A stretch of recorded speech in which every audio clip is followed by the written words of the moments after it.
weeks. At the conclusion of tonight's presentation, there will be an opportunity to provide your comment on the draft plan. This is not a question and answer session. You can direct any questions that you may have to DEC by phone or email. Comments on the draft plan will be accepted until Monday, September 15th. Assisting today with the meeting are members of DEC's Lands and Forest team and our communications team, and I thank them for their assistance this evening. Please note that any written or oral comments are given equal weight by the department. If you would like to submit a comment via email, please send them to catskillpark@dec.ny.gov or by snail mail to Pine Roars, NYS, DEC, 21 South Putt Corners Road, New Paltz, New York, 12561. There will soon be a presentation given on the draft plan and a public comment session will follow. Due to the number of people that have signed up to speak this evening, we are limiting each speaker to 3 minutes to make their comments. Please be respectful of that time limit. If you have not completed your remarks after 3 minutes, I will ask you to conclude your remarks. Please note that all participants have been muted upon entry into the meeting. Your line will be unmuted when it is your time to speak. Each speaker will be called in the order that they registered, so please raise your hand and a member of our team will unmute you. If you're calling in using a phone, please be sure to press *3 and that will raise your hand. Again, a member of our team will unmute your line. If you have registered to make a comment and you've changed your mind, please do let us know that you forfeit your time when your name is called. Please keep in mind that all comments provided this evening will be weighed equally to those submitted in writing or via email. With that said, I would now like to introduce our presenter this evening, DEC's Environmental Program Specialist, Pine Roars. Hello, good evening. My name is Pine Roars. I'm an environmental program specialist in the Region 3 Division of Lands and Forests. And tonight I'm here to provide information on the formerly Trailless Catskill High Peaks Draft Visitor Use Management Plan. I wanted to give a brief presentation overview. So we're going to begin with a brief introduction to visitor use management for those that are not familiar with the term and the process. I'm going to talk about our public participation and engagement, stakeholder engagement strategy, which will be led by some project background. I will then explain the analysis process that we used during this VUM plan development, which will be followed by a description of the monitoring objectives and priorities. And I will conclude with next steps and implementation strategies. So why is visitor use management important? More than ever, people are enjoying the benefits of outdoor recreation, and that requires new approaches to managing visitor use on public lands. So what is it? Okay, VUM is the proactive and adaptive planning process for managing visitor use by using a variety of tools to achieve desired conditions and visitor experiences. This planning process allows land managers to think strategically about how they can encourage access and connect visitors to resources in a sustainable way. The VUM framework is widely used by federal and state agencies to identify visitor use strategies and to set goals to meet desired conditions for natural resources and visitor experiences. So a little bit about the frameworks. There's 4 primary steps. And step 1 is referred to as build the foundation, where we describe what the issues are and identify the problem. Once that's done, we review existing management guidance, and then you evaluate the current conditions on the ground. Finally, you develop a project approach. In step 2, you define visitor use management direction. So you develop desired condition statements for experiences and resources. And in this step, we're really asking what experiences and natural resource conditions are we trying to achieve? Step 3, we identify management strategies and actions to achieve and maintain desired conditions. And in step 4, we implement management strategies and actions. We then monitor, evaluate the effects, and adjust.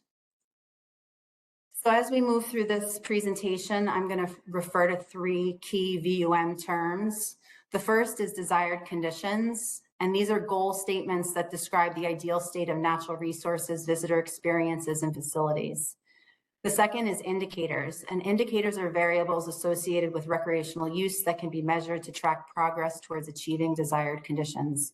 And finally, there's thresholds, and thresholds set the minimally acceptable conditions for each indicator. And I'm going to talk more about these later on in the presentation. So a critical part of visitor use management planning is public participation and stakeholder engagement. And following the first season of data collection, in the fall of 2019, DEC presented the project to multiple stakeholders at the Catskill Park Advisory Committee meeting.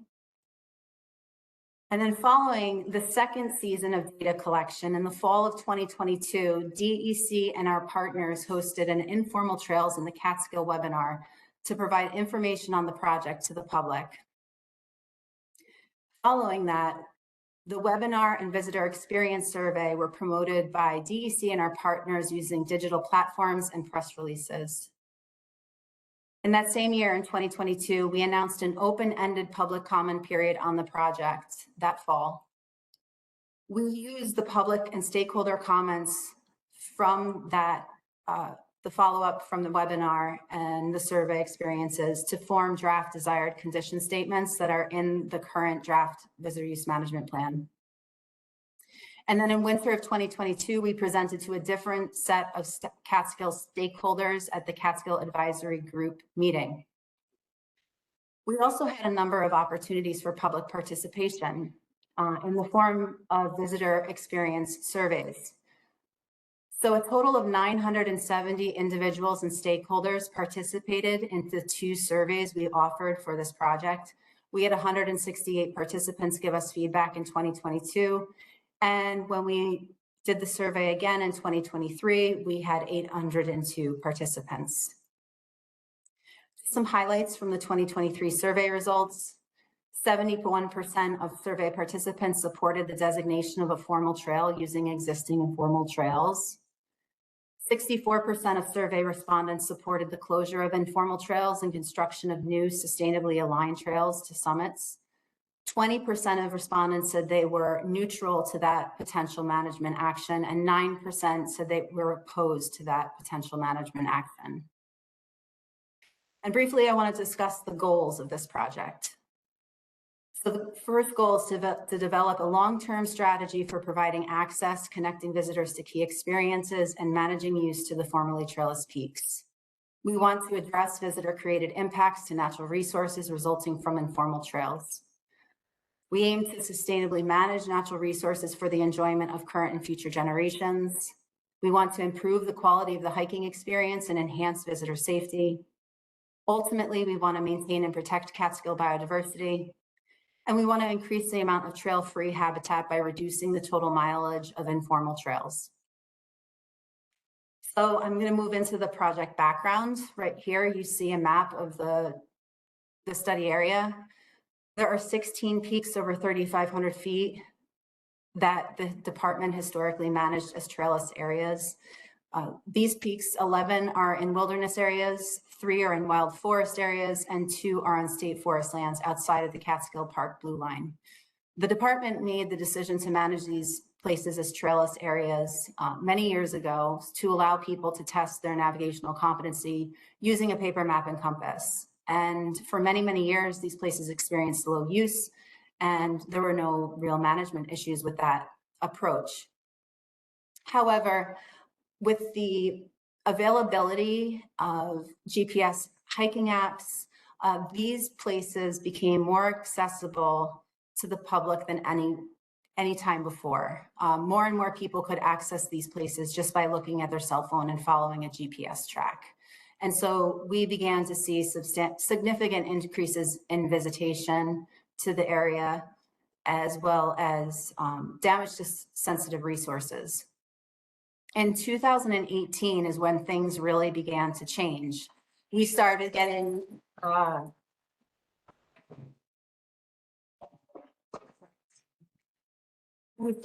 reports of increased informal trail development in the project area, at which point we decided to start to look at how we could monitor and determine what the spatial extent of and distribution of these informal trail networks was.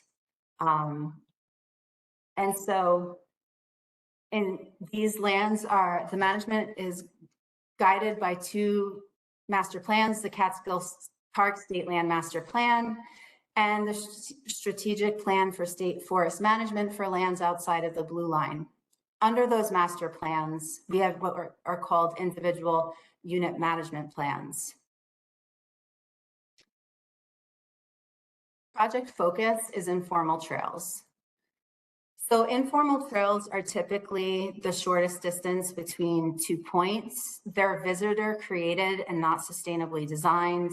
They typically have sections that don't have sustainable alignments, which can lead to muddy and wet trail conditions.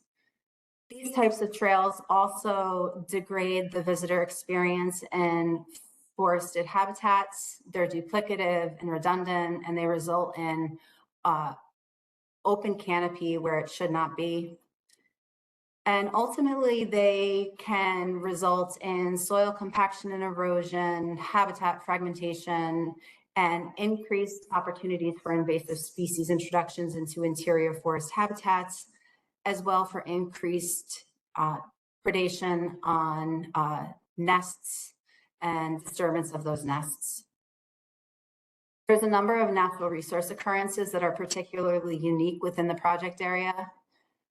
Right here is a map of an ortho imagery map of the high elevation spruce fir forest occurrences in Slide Mountain Wilderness. These high elevation spruce fir forests are represented in red on the map. And then what you see in blue is the digitized informal trail network for the peaks in that area. And what you'll notice is that those informal trail networks are significantly fragmenting that higher elevation habitat. And that's problematic for several reasons, but primarily because these high elevation habitats provide critical nesting and breeding habitat for some of North America's most range restricted neotropical migratory songbirds, namely the Bicknell thrush. And in 2003, we realized that we had a lack of data on the abundance and distribution of these species along these areas with informal trails. And so we started a montane bird monitoring project with several partners. And that project continues on today. And what we've discovered in the monitoring is that there are over 9 species of ground nesting birds that we've detected. And ground nesting means that they nest between 0 and 5 feet. On the lower right, you'll see an image of a dark-eyed junco nesting on the ground, which is one of the species that we've detected numerous times. And that means that these species are particularly vulnerable to recreational impacts in the months of May, June, and the beginning of July, when recreationists are using these areas and they're nesting on the ground. A little bit about how we've tracked visitation to this area. This is an image of a canister, and a canister is typically affixed to the summit of the formerly Trailless peaks. Inside, it contains a notebook where hikers can sign once they've reached that peak, documents their accomplishment and summiting that peak. Those notebooks and the canisters are maintained through a volunteer stewardship agreement with the Catskill 3500 Club, and volunteers from the 3500 Club tally those notepads every year and provide us with total canister sign-in information on an annual basis. And what you'll see here is the sign-in trends. Highest sign-in rate occurred in 2020 during the pandemic with 17,000 people signing in. And then we have seen over 163 people have signed in at the canisters from 2001 to 2024. A total of a little over 77,000 people have signed in the canisters from January of 2020 to December of 2024. And 47% of total canister sign-ins have occurred between 2001 and 2024 in the last 4 years. And the increased visitation can be due to a number of factors. People are motivated for different reasons to go and visit these peaks. The availability of GPS hiking apps certainly helps more people get to these areas. Hiking challenges have become more popular over time, and social media certainly had an impact on why people want to go to these places. So I want to talk a little bit about this the methods we took in the beginning of the study. So in 2019 and beginning of 2019, we didn't really know how to go about determining the locations of these informal trail networks that were being reported to us. We had no spatial information on their distribution or location, and traditional data collection methods would have been administratively prohibitive to go out there and try to manually find these and digitize them in such a large study area. As luck would have it, there's an app called Strava, and Strava is actually a fitness app which aggregates its user data to form heat maps, which is what you're looking at. And the heat map takes this data and it produces a map that shows the visitor patterns and the distribution over a landscape. And so in 2019, when we realized that hikers were using Strava to document their hikes to these trailless peaks, we were able to pull up Strava and immediately see where people were going and what these trail networks look like on the ground before we even set foot in the field. And so this app has been a great resource. It's free, publicly available. It's correlated directly with visitor use. It's enhanced our effectiveness of data collection in the field. And it's a tool that, when combined with other traditional counts that we use to estimate visitation, it really increases the accuracy of our visitation estimates. So DEC has now entered into a partnership with Strava through something called Strava Metro, which has given us access to all different sets of data that we can use moving forward to get better visitation estimates and to understand the type, timing, and of use when people are going to these areas. Most of you are probably familiar with AllTrails. I should just mention one more thing about this heat map, and that is that we understand that this is an underestimation of visitation. It only represents the people that are using the app. And Strava is not one of the most widely used apps for hiking. And so it still has been a very valuable tool, even though it underestimates and doesn't show complete visitation patterns. But AllTrails, however, many of you are familiar with AllTrails. In 2025, AllTrails started producing heat maps that we now have access to, which is wonderful because it's a hiking app that's much more popular amongst hikers. It is increasing clarifying the representation of the hiking patterns in a whole new way on the landscape. And it reduces our reliance on solely using Strava for monitoring these visitor patterns. We've now partnered with AllTrails through what's known as the Public Lands Program. And so this has allowed us to add descriptive educational information and alerts for both formal and informal trails. And it's given us greater control over the ability to adjust, add, and remove GPS tracks from the app. I'm going to move into the analysis process that we undertook for this plan, and I'm going to start with management zones. So many of the federal agencies that are using this planning process like to delineate management zones at the start of the process. And management zones reflect the differences in natural resource occurrences and visitation patterns. They also, you can customize desired condition statements for each of these zones, which is really important because they're often quite different. And the advantage to zoning is that managers can strategically allocate resources based on the unique resource needs of each zone. So for this project, we determined that zone 1 would be lands over 3,500 feet. It correlates directly with an administrative boundary, and it also correlated very nicely with the high elevation spruce fir forest occurrences. It's also where the visitation patterns get significantly more concentrated as people are ascending those summits. And then we said that zone 2 would be lands underneath 3,500 feet. And we took the informal trail networks and buffered them by 500 meters, and that's how we came up with our zone 2. Next, we had to establish a management standard. So we had to ask ourselves, like, what degree of landscape connectivity are we trying to achieve? What peaks within the project area represent what we would consider to be optimal landscape connectivity? And then how could we use this information to develop indicators and thresholds? So first we started, we said we had to look at a formal trail and do a fragmentation analysis of that. And what we were looking for was a high use trail that had very minimal fragmentation in the adjacent trail corridor. And so this is a Strava heat map image of the Slide Cornell-Wittenberg Trail and Slide Mountain Wilderness.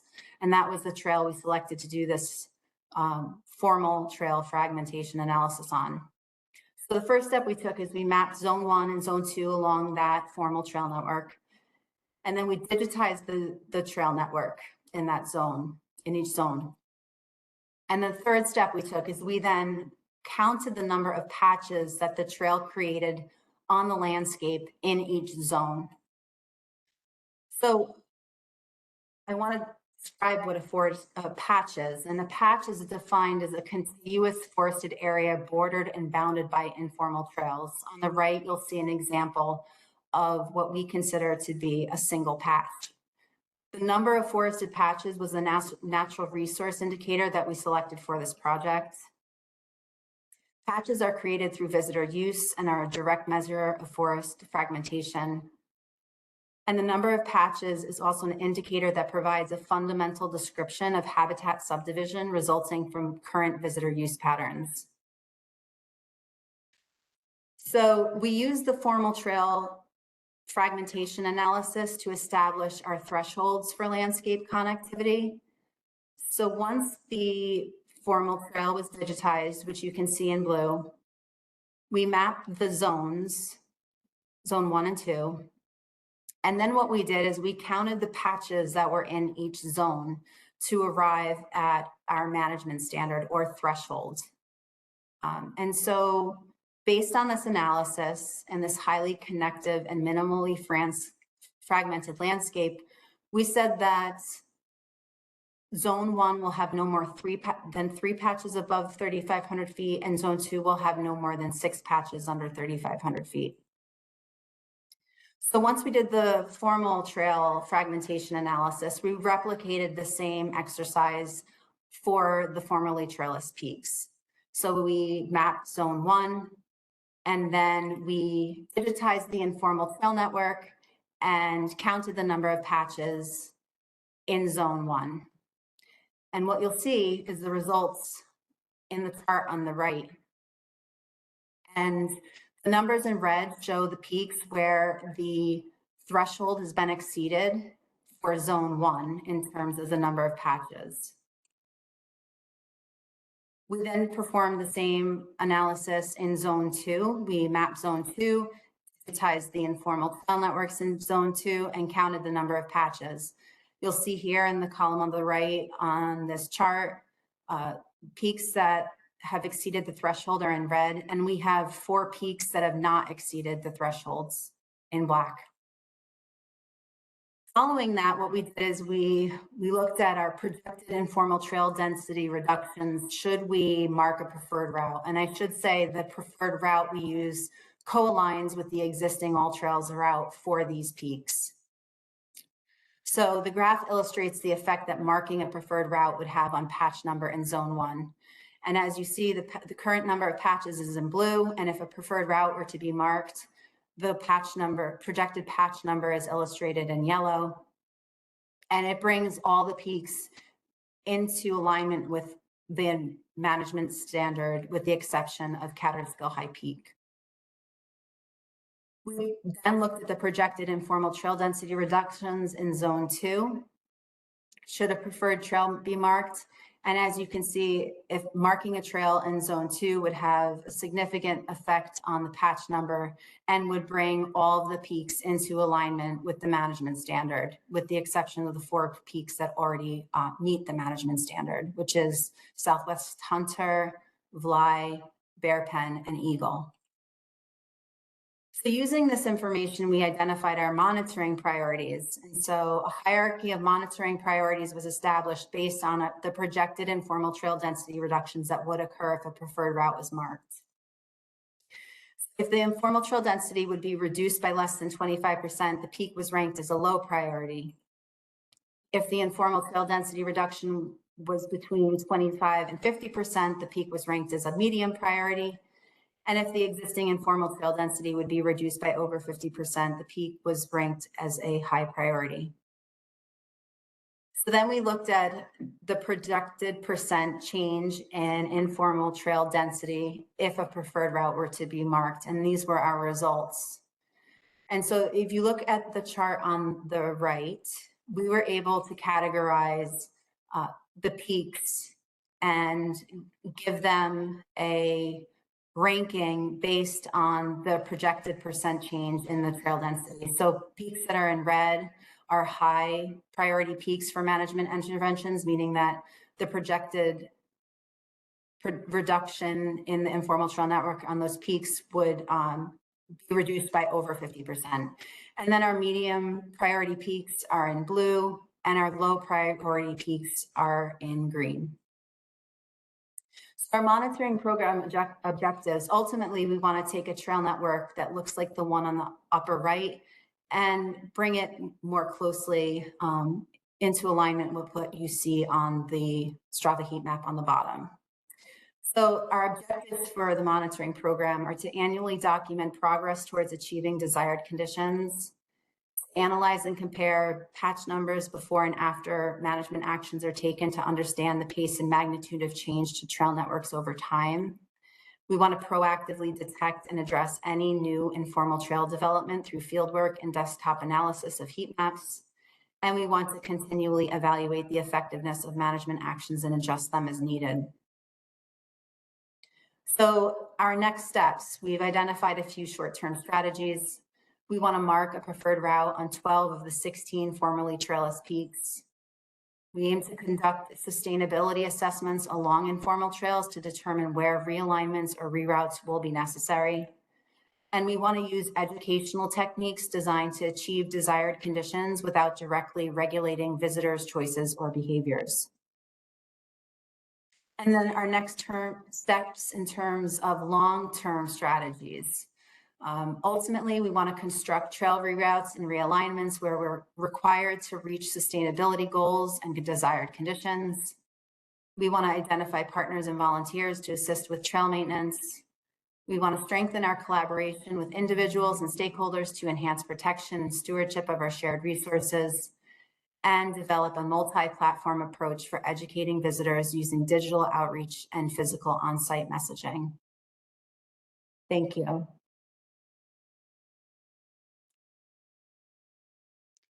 Thank you, Pine. At this point, we're going to open the meeting up to public comments. Each speaker will be called in the order that they registered. So just a reminder to please raise your hand and a member of our team will unmute you when your name is called. If you are calling in using a phone, please be sure to press *3 and that will raise your hand. And again, a member of our team will unmute your line. I do apologize in advance if I mispronounce your name. Before you speak, please be sure to state your name and the organization you are with if you are with an organization. Okay. Our first speaker for the evening is Marv Friedman.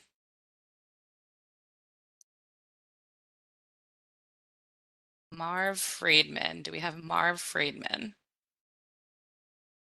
I don't see that name on the list, but if you are a call-in user and you want to press *3 to raise your hand, then we can find you.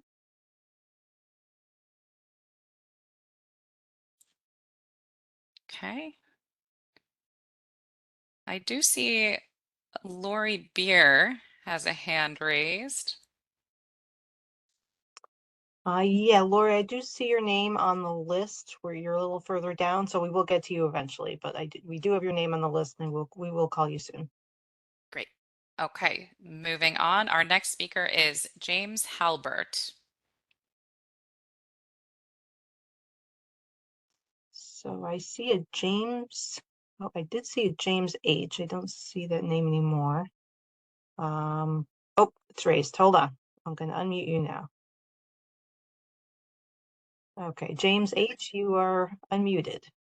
Okay, great. Thank you, guys. Yeah, my name is James. I'm an avid hiker in the Catskills and the Adirondacks. I'm a member of the Catskill 3500 Club and the 80K 46ers. So I just wanted to make a quick comment here. I recently did some homework on looking up what the Adirondacks did with this back during the 1990s. And it does overall make a great improvement on the mountains. I think the DEC has already considered some of this, but with consideration in looking into this, I think similarly to a regard what the Adirondacks did, um, they maintained a straightforward path to each of what at the time was their trailless summits and did limited usage markers to kind of direct hikers into the right path. So in my thought on all of this, as we shared today during this webinar, I don't think the number of hikers going to these peaks are necessarily going to go down. I think if anything, it's going to remain steady or go up. And to prevent even backcountry rescues and other things, I think it probably is a good move in maintaining a straightforward path for hikers to reach some of these peaks, because I think this level of participation and trying to reach these peaks isn't going to go down. So for anybody who um, isn't aware, I would say go check out some of the Adirondack. I think you can look it up through the 80K 46ers history. In particularly, it looks like they went through this very much this almost exact process during the 1990s. And it's very insightful to look at. So, all right, thank you. Thank you. Our next speaker is Catherine Foley.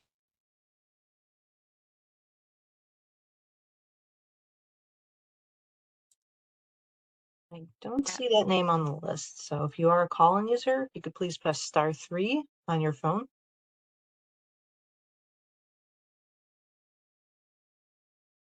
Okay, not seeing Catherine, so I'm going to move on to our next speaker, David O'Leary.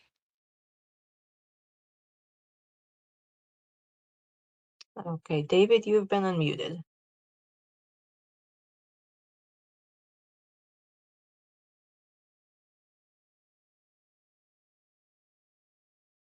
David, if you are speaking, we cannot hear you. Yes, can you hear me now? Yes, we can. Thank you. Okay, yeah, it's just trying to figure. I'm not a WebEx user usually, so yeah. Well, first of all, just thanks very much for conducting this and the really informative information about the visitor the VUM structure and such. I also agree with the previous speaker. I think this is a great idea. I've hiked in the Catskills for probably the last, I don't know, 20 or 25 years, and your observation is directly on target in terms of these last few years, seeing the increased usage on the Trailless peaks and the resulting impacts. So anyway, very supportive of this move forward. Thanks. Thank you. Our next speaker is Stanley Russin.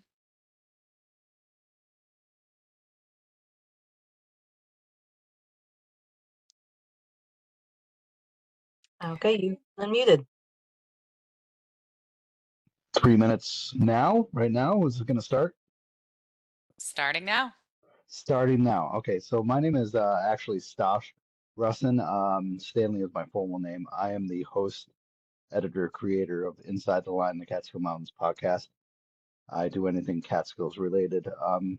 I just, I want to say this is a great research program and stuff that you guys have done. It's taken a while. I know you guys are very limited on staff, and it's really tough to do this. And once again, I just want to reach out and say that this is going to require a lot of volunteering. So anybody who is listening to this, volunteer.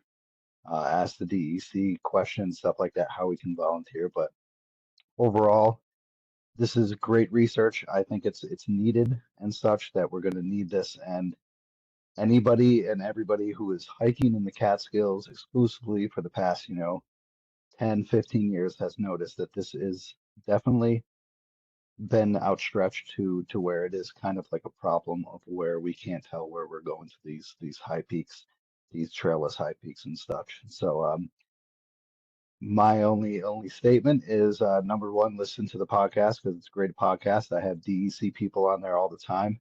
They are great with working with me and then chatting with me and stuff like that.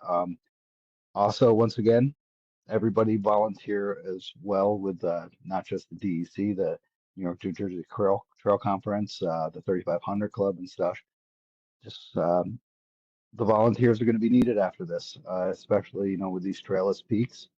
And I'm willing to help out here and there and stuff like that, just to get this under control, and then also to make our people that love bushwhacking, our bushwhacking experiences a little bit more remote than they are right now, where there's just all over the place. So thank you to everyone in the DEC who has done this research. It's taken a long time. It's taken a lot of hours. I know Pine, you have dedicated yourself to this, and it's very extensive research, and it explains definitely a lot. Um, I have 45 seconds left, so I don't know what else to say other than thank you. Listen to the podcast, and also check out their extensive research and such on the topic, because it explains a lot when you can go through 206 pages. So thank you once again. Thank you. Our next speaker is Lois Swears. And I don't see that name on the list. So Lois, if you are here or a call-in user, if you could please press *3 on your phone so we can find you.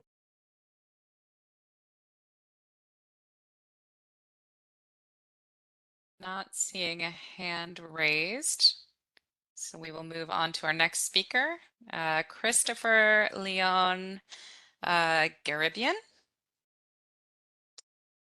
Yeah, I see that name, and you are unmuted, Christopher. So whenever you're ready, you can start making your comment.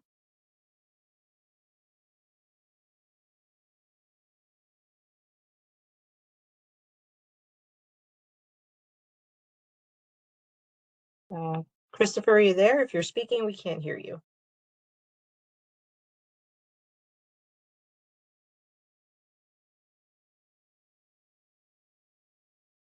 Okay.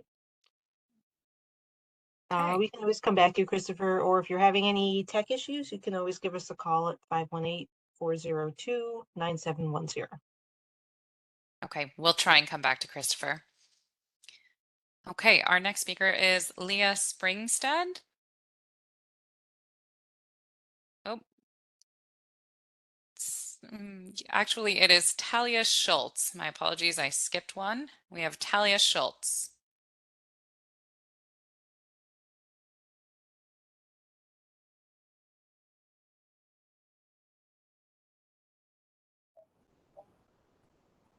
Okay, Talia, you've been unmuted. Hi, I didn't really have a specific comment. I was just, I'm an avid hiker and I aspire to join the 3500 Club. So I wanted to participate in this meeting to learn more about the trail process because bushwhacking seems a little scary to me.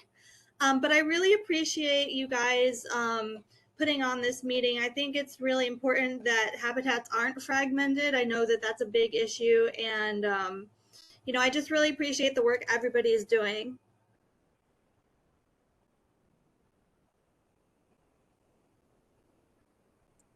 Okay, are you all finished, Talia? Yeah, I'm finished. Sorry. Okay, No, no worries. Thank you for your comment.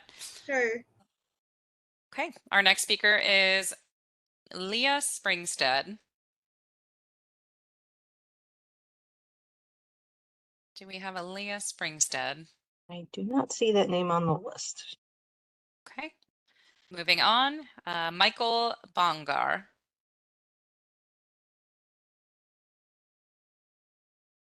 Okay, Michael, you've been unmuted. I'm Michael Bongar, currently president of the Catskill 3500 Club, and I'd like to read the following statement that was approved unanimously by our board. We're an all-volunteer organization, by the way. Catskill 3500 Club supports the New York State Department of Environmental Conservation in its release of the draft visitor use management plan for the formerly trailless Catskill High Peaks. And we recognize the importance of balancing public access with the long-term protection of the Catskills' most sensitive high elevation ecosystems. We commend the DEC for its thoughtful and data-driven approach to addressing the impacts of increased visitor use, informal trail creation, and habitat disturbance on peaks over 3,500 feet. The draft plan reflects meaningful stakeholder engagement, and we appreciate the opportunity for public input prior to finalizing the plan. Pending the outcome of the public review, the Catskill 3500 Club affirms its commitment to supporting the DEC in implementing sustainable trail management strategies, sharing information and educational resources with our members and the public, participating in stewardship efforts to rehabilitate impacted areas and promote responsible recreation, and serving as a collaborative partner in ensuring the long-term health of the forest preserve. As a community of hikers, naturalists, and conservation advocates, we remain dedicated to the protection and enjoyment of the Catskill High Peaks. We believe that the implementation of this plan, shaped by data and public feedback, will help safeguard these wild places for generations to come. Thank you. Thank you for your comment. Our next speaker is C. Lancaster. C. Lancaster. I do not have a first name. I have C. Lancaster. No comment. Thank you. Good evening. Okay, thank you. Our next speaker is Michael Ryder.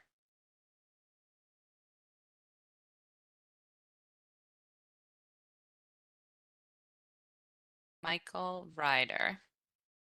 See that name on the list.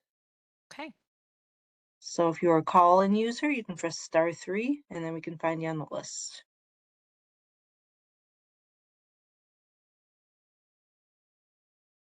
not seeing a raised hand. Going to move on to our next speaker, which is Gail Jack Quick. So I do see a Gail on the list, and I'm going to unmute you and see if you're the right person. Hold on. I'm Okay. an avid fan of, can you hear me? Yes, Yes. I can hear you. Thank you, Okay. Gail. I'm an avid fan of the Catskill Center in Mount Tremper, and born and raised here. Not much of a hiker, but an advocate for the park in itself. I think I might have missed the first part. I'm seeing it was an hour and 15 minutes at this point. I think I joined at 6 o'clock. So I'm not sure if I missed some of the beginning. So will there be a recording of this available afterwards to participants? We have recorded tonight's presentation, and if you send us an email, we can be sure that you can have that recording. Sure. Perfect. That will be great. And I appreciate the work that you're doing. And thank you. Absolutely. Okay, our next speaker is Redmond Haskins. And I just want to note for Gail that you're seeing an hour and 15 minutes because we started the webinar like at 5:30. So there wasn't something you missed. We just got it up and running for tech issues to make sure like that. So anyways, I also don't see a Redmond Haskins in the list. So if you are a call-in user, please press *3. We can unmute you. Thank you, Andrea. Okay, I'm not seeing a raised hand here. So we are moving on. Our next speaker is Karen Lee. Karen Lee. I do not see that name either. Okay. Oh, I do see Chrissy G just raised their hand. Oh, okay. I took that down. Okay, we are moving on to our next speaker. That is Jeffrey Marino. I also do not see Jeffrey Marino on the list. Okay, Jeffrey, if you are with us and calling in, please press *3. We can unmute your line.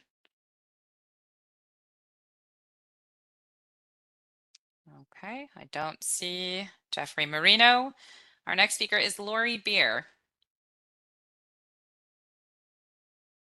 Okay, Lori, you have been unmuted.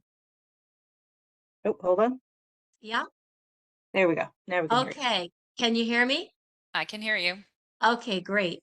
Yeah, hi, my name is Lori Beer. I spent a lot of time reading the report, and I have a lot of thoughts.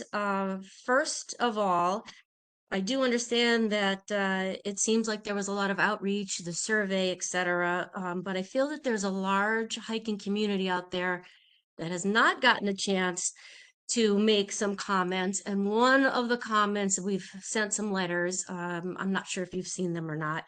But one of the most important comments that I wanted to make to you directly is the section that includes all the comments about hiking challenges, in particular, a website called Hikers Anonymous. And I am glad in this presentation that that wasn't emphasized. And I am just going to request, as was in my letter to you, that those comments be taken out of this report. I don't think it's appropriate on a government document to have disparaging remarks against hikers.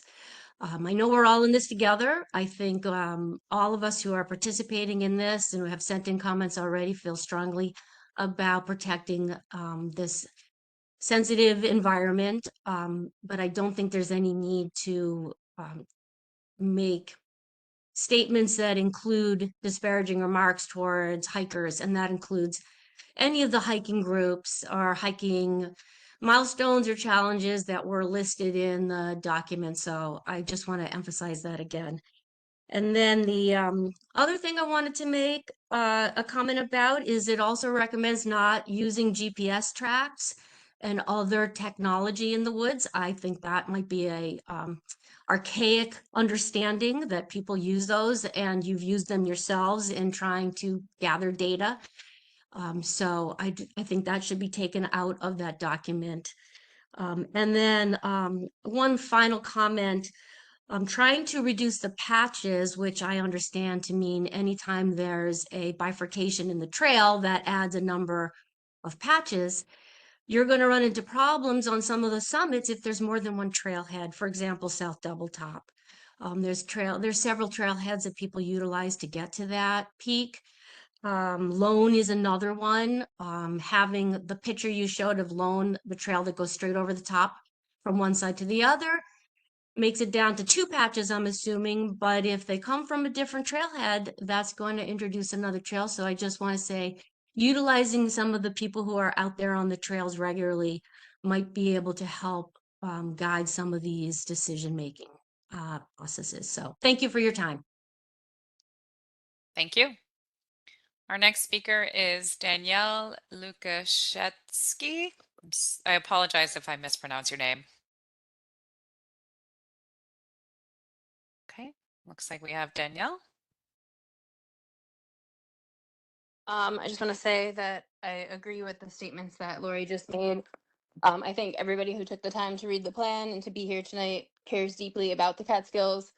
And because we care so deeply about them, we support whatever sustainable management solutions need to be put into place.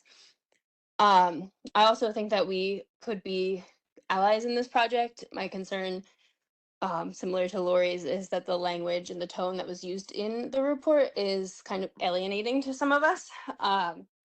You mentioned in your presentation that engaging stakeholders is a main goal of this project.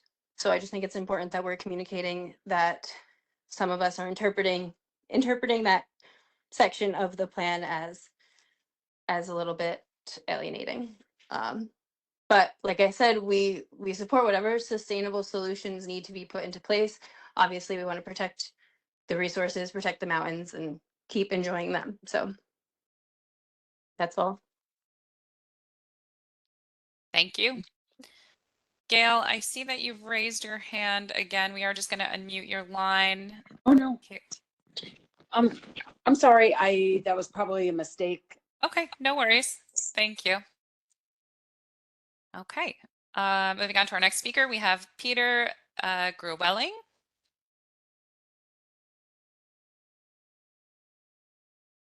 Peter Gruwelling.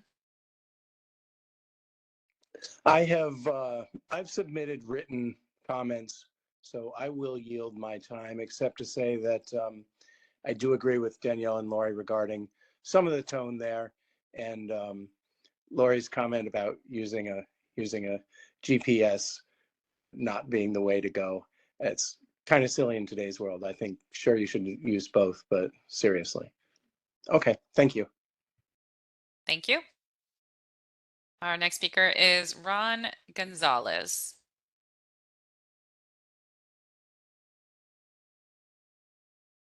Ron Gonzalez. I do not see that name on the list. Okay, Ron, if you are a call-in user, please press *3 and we can unmute your line.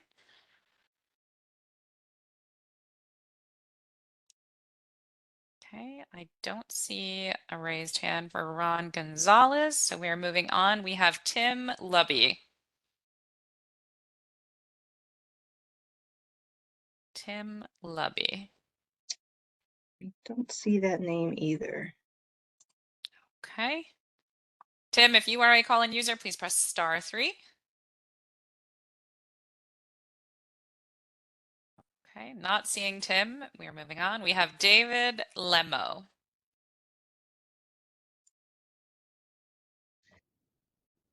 Okay, David, you've been unmuted.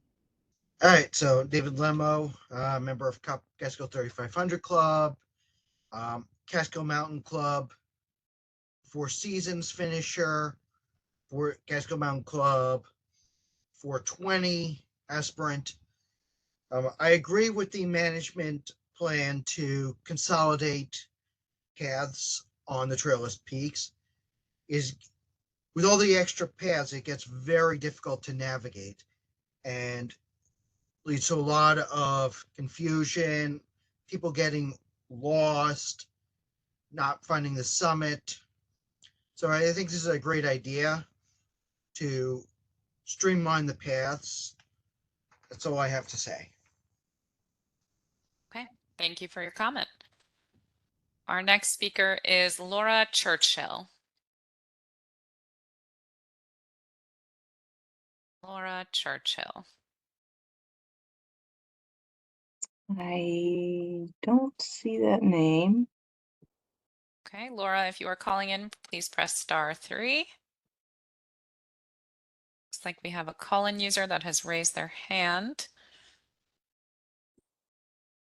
Okay, I have unmuted the new raised hand call-in user. Hi, it's Laura Churchill. Hi, Laura. Hi there. I'm really happy that you're doing this, and I just wanted to point out people safety. I came off a trail one time, a peakless at Trailless Peak at 3 o'clock in the afternoon to find a gentleman about to summit with nothing but sand, no backpack, no water. So whatever we can do to make these trails safer for the people that are unaware of the risks of some of these was my perspective. Thank you so much. Thank you, Laura. Our next speaker is Connor Exum.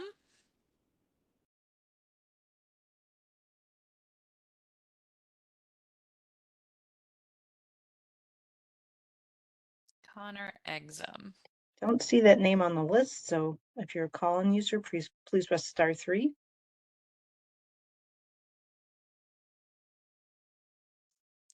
Okay, not seeing a raised hand there, so I'm going to move on to our next speaker. We have Mike Sayudi.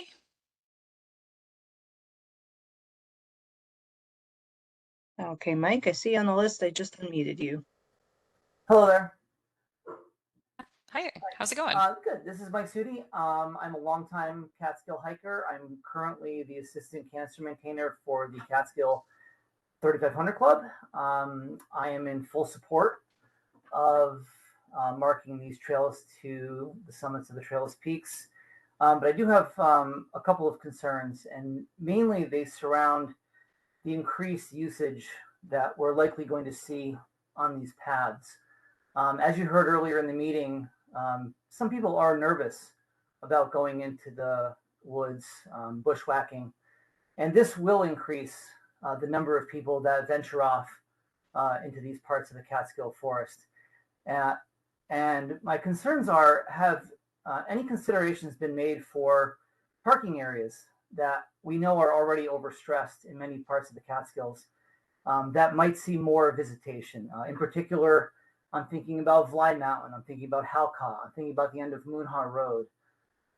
Because if we're expecting more people to come and use these trails, more parking needs to be available, more legal parking, safe parking, and more maintenance of those parking areas should be made available to the hiking community. The second thing is we routinely see a lot of illegal camping above 3,500 feet within the park. And once again, if you are opening up these areas, these sensitive wilderness areas, making them more accessible to people, I fear that you're also going to open them up to more damage from backpacking, from camping, that people that don't really know what they are supposed to and not supposed to do in these parts of the wilderness. And I didn't see any of that addressed in the plan. So while I do support the plan as a whole, I would like to see some considerations given to that, because we are all here to protect these resources. Thank you. Thank you for your comment. Our next speaker this evening is C. Garino. C. Garino. I don't have your first name. Okay, looks like we have Chrissy G has raised their hand. That's me. Hi there. I am a member of the John Burroughs Natural History Society. I am the president of Fats and the Cats Bicycle Club, and I am a Catskill 3500 Club member, but I am just speaking as a individual this evening and giving my personal opinion, not as a representative of any of those groups. Thank you for your hard work in creating this visitor use management plan. It is very comprehensive.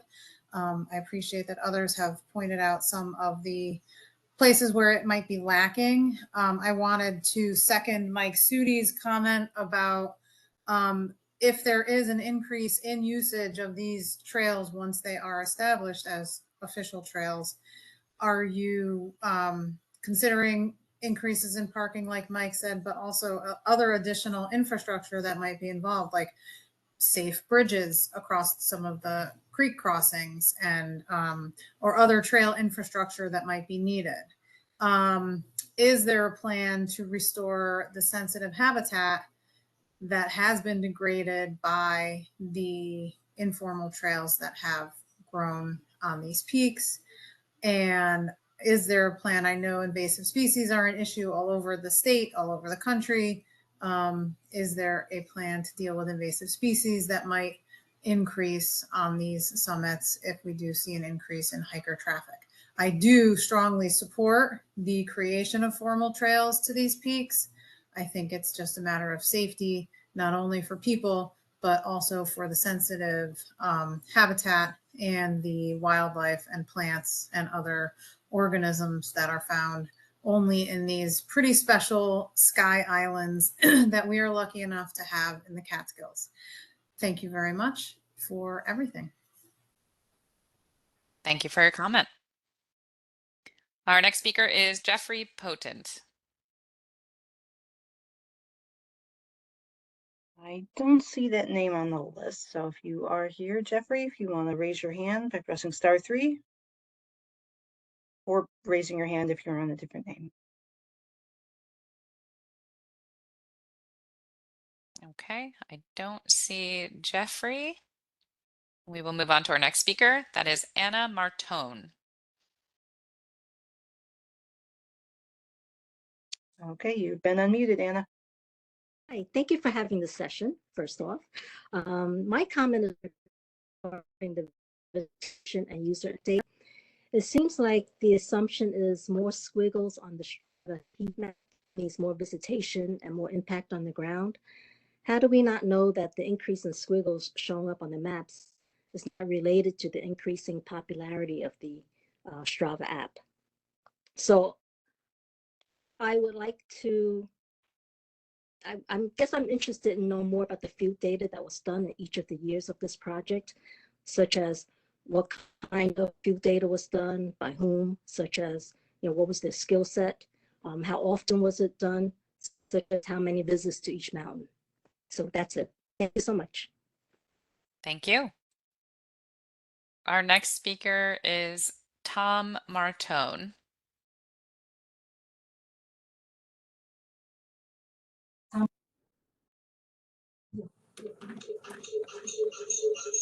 Hold on, getting some feedback. Tom, if you are in the same room as Anna, since I see you both have the same last name, we might be getting some feedback from two connections at the same time.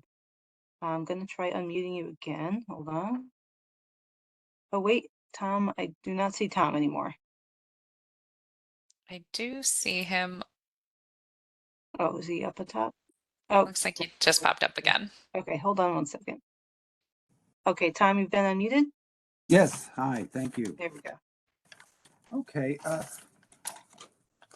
my first trip to a peak in the Catskills was in 2014 on a trail maintenance trip, and I served as the assistant to the trail chair for the 3500 Club for trail maintenance for 3 years. But now I'm mostly a recreational hiker in the Catskills. My concern, I went through this document, all 260 pages of it. I've become very familiar with it. But when I look at the details about what the plan actually is, there's really not a lot of meat there. And what I found was there was this mention of 82 miles of informal trails that were identified, but we're not saying how many miles we're going to take from informal trails to formal trails. So I kind of looked at what was written in each of the management action sections for each of the land units, and I came up with about 21.5 miles of trail. I don't know if that jives with what you guys, have calculated. My concern is that we're using the survey question, which clearly indicates that everybody is largely in favor of designated formal trails. But we seem to not be following that CP78, which I didn't know what it was until I looked it up. That's the commissioner's policy. It's a new policy. It's related to forest preserve work plans. And that seems to be not in the picture until later on. And I just think we should go straight to that. Any section of trail that we're going to, do something with an informal trail and make it a formal trail, we should follow the commissioner's policy, because that, covers all of the things about, respecting, the forest preserve policies. I read through it. It seems very logical. I don't know why we're not following that in this plan. The other thing I would say is I'd just like to have an understanding of, okay, we're going to do this. Do we have like $1 per mile? Like say the 21.5 miles is accurate. How much money does it cost per mile to end up with a formal trail? And how much time per mile does it take? Are we looking at millions of dollars or something quite different? Are we looking at several years?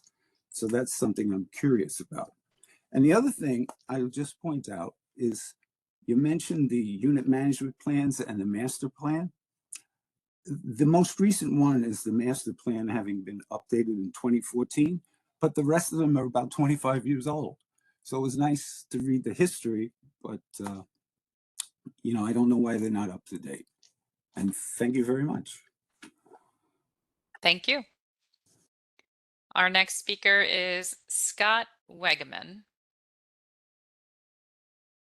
So I see the next two speakers are both named Scott. I see one person, an attendee, that just has Scott as their name, so I don't know which Scott this is. I'm going to unmute the Scott, and if you can just let us know what your name is, we'll see if we got the right person. Hold on. Okay, so someone named Scott, you have been unmuted. I'm Scott Weemet. I'm currently an aspiring 3,500 member. I still need to finish my winter hikes. I wanted to say that I'm very supportive in the conclusions of the report, but just like Lori and some of the other speakers, I'm concerned with certain sections that identify the active hikers as being part of the problem, because the active hikers are the ones that are your trail stewards and your crew members and your volunteers and your donors. And I feel like we have a lot to offer. And I also agree with what the last person said. This report is very thorough in identifying a problem and what you plan to do, but there's very little information on what you're actually going to do. It says things like discrete trail marking. So is it going to be actually formal trail markers or something different? What's the implementation? How's it going to be done? How's it going to be funded? What's the time frame? Those are kind of what I really wanted to find out about, and we didn't get a lot of that now, and I don't know if that comes in the future, but those are my concerns. Thank you for giving me the chance to speak. Thank you, Scott. Okay, Andrea, did you see another Scott on the list? I do not see. The next is Scott, and I'm probably saying it wrong, Scott Weemet. You're right. I believe that was Scott Yeah. Weemet that just spoke. Was it Wegman? Oh, okay, sorry. No worries. Okay, so there is another Scott on the list. If there's a Scott Wegman, and if you are Right. a calling user and want to raise your hand, please let us know. You can press *3 if you are a call-in user, Scott. Okay, I am not seeing a raised hand. We are going to move on to our next speaker. That is Maple D'Angelo. And I do not see that name on the list. Okay, Maple, if you are a call-in user, please press *3 and we can unmute your line.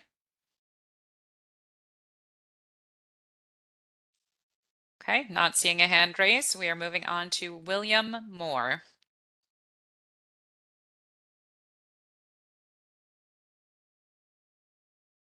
Okay, William, you have been unmuted. I want to thank you for the presentation. I want to thank DEC for their effort on this. However, I'm going to take a different tack than many other people here.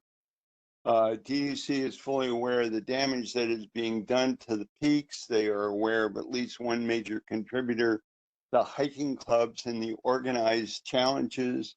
There's no indication in this document of any effort to directly contact any of the identified clubs and asking them to suspend the challenges and recognition systems. At the very least, the removal of all of the sign-in canisters from all of the peaks.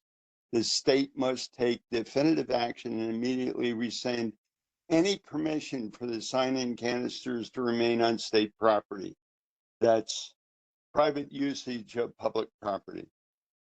The hiking clubs have a vested interest in the natural environment and should be able to step forward with their constituents and immediately direct their activities to other areas that are less fragile, other state lands outside of the blue lines.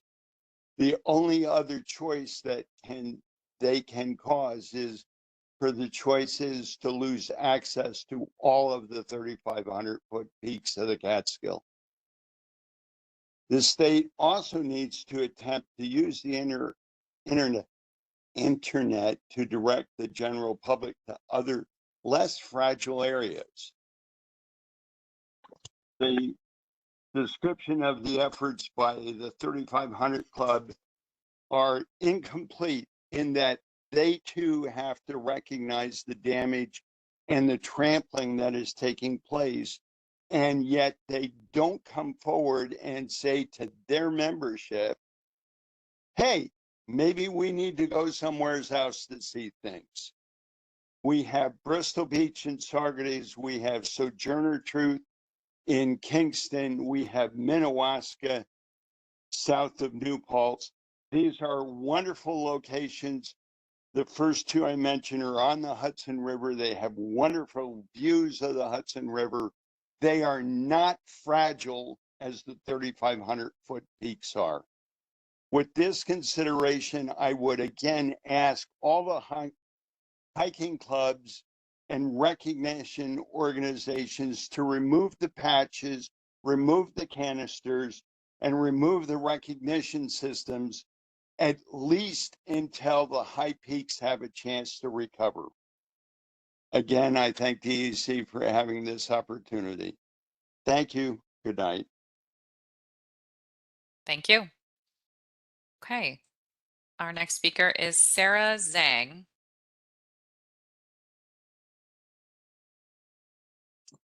And I don't see that name on the list, so if you are a call-on user, please press *3 and we can get you unmuted.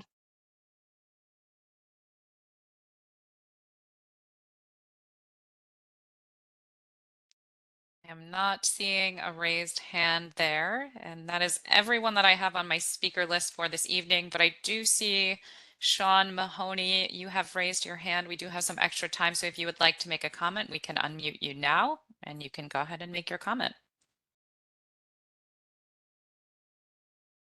Okay, Sean, you've been unmuted. Hello, can you hear me? I can. So, first off, I just want to say thank you to the DEC and to Pine for an incredible body of work. It's a great document, very informative. For those, I am the town supervisor of the town of Hunter, and we have 2 Trailless peaks within our town. My thought about the document was just the omission of state investments in parking, signage, or trailhead improvements for affected towns. There was a lot about once you're in and all of the issues once you're in, but not much in sort of accessing it. So I thought that that is a place where, potentially there could be some discussions in the future. Overall, I understand that this is a heavy lift. This has taken multiple years. There's also multiple other efforts, including other VUMs. And we would like to sort of know that the DEC has the adequate resources for whatever the management actions are. And I do agree to some extent with the fact that it's really hard to determine from the document what those management actions are. There's some sort of references, but not specifics. And lastly, to the towns that make up the Catskill Park, I just want it to be noted that the economic impacts of this use and this visitation was not analyzed. And that many of our towns do rely on the tourism and the potential, the people coming to our towns to not only hike these peaks, but to do other things. And whatever management actions that the DEC takes, there likely will be an impact to that as well. So to finish things off, I just want to say thank you. I really was curious about this VUM process. It's the first one that sort of I've seen the end result of, but I do commend the DEC for incredible body of work that has taken years, and thank you. Thank you. Andrea, I would like to go back to Christopher. We were having some trouble unmuting his line before. Christopher, if you are still interested in making a comment, if you could please raise your hand. Yeah, we had Christopher Leon Garibian. I'm going to unmute you. Hi, I was not going to be making a comment. I'm sorry that it was said it was. No worries. Thank you so much, Christopher. Thank you, guys. Okay, I do see that Stash has raised their hand again. Andrea, would you mind unmuting Stash's line? You are Well, unmuted. thank you. I thank you once again for unmuting me. Once again, you guys have done a grateful amount of work. I appreciate it, and I'd like to just suggest to look to any local hikers that, once again, have done these peaks constantly, that know the routes, that are well knowledge about these paths that go from peak to peak that are trailless. Look to them to gather some knowledge and stuff, that reach out, because I guarantee all these people that that has hiked these peaks are willing to help you out to make these informal trails some formal trails that we can all work together and create and make it a little bit better place, not just for the newcomers that are coming on to the 3500 club and to get the patch of something else, but also just anybody. Reach out to those organizations, Hiking Anonymous, Catskill Mountain Club, Catskill 3500 Club, and just let's all come together and bridge this big gap that we have, that we don't know where it's going to go and stuff like that. And thank you for letting me speak again. Once again, you guys have done a great job of showing us what's going on in the past 10 to 15 years of the Catskills informal trails. And it's great to see this, and hopefully we'll all come together. DEC will reach out to their local people to gather more information and work together to get this project going. Thank you. Thank you.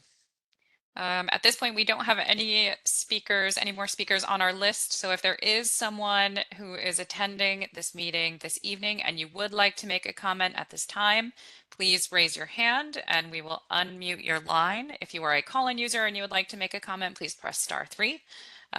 We'll see that you have raised your hand and we will again unmute your line. Okay, Andrea, I do see a Jim Boughton who is interested in making a comment. Can we unmute Jim's line? Okay, Jim, you are unmuted. Okay. I'm the canister maintainer of the Trailless, formerly Trailless Peaks with Mike. I've been doing it for many years. I've worked on different studies with birding and trees and everything else in the Catskills. I want to say the science is good, the research good. Changed a lot in the 20-some years I've been hiking and doing this. So let's move forward with it. Let's go ahead and get something done. That's all I've got to say. Thanks. Thank you, Jim. Okay. If anybody else would like to make a comment this evening, you can go ahead and raise your hand. I don't see anybody else on our list right now. If you're a call-in user, you can press *3. That will raise your hand and we will know to unmute your line.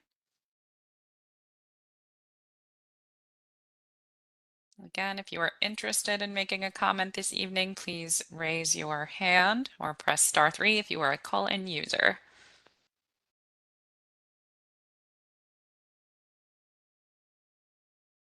Okay, it looks like we have Caitlin. Caitlin, you have been unmuted.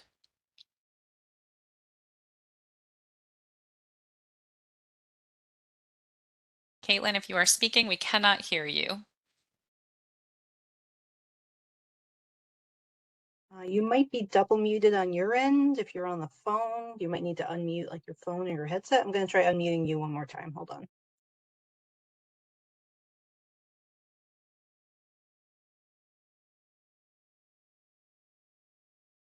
We still don't hear you, Caitlin, but if you're having any issues or you want to try giving us a call, you can give us a call at 518-402-9710. Try to walk you through any issues. Okay. Tried one more time. Caitlin, you are unmuted. Still not able to hear you.